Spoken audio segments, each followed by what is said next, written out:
تو نے ان سب باتوں کو عقل مندوں سے چھپایا اور محض چھوٹوں پر ظاہر کیا۔ ہمارے لیے آج کی انجیل مقدس بمطابق مقدس متی اے مسیح تیری ستائش ہو، اس کا 11 باب 25 آیت سے لے کر 27 آیت تک۔ باپ اور بیٹے اور روح القدس کے نام میں آمین۔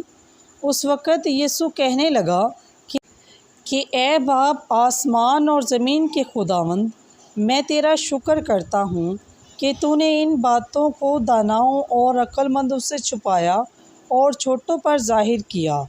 ہاں اے باپ، کیونکہ تجھے ایسا ہی پسند آیا۔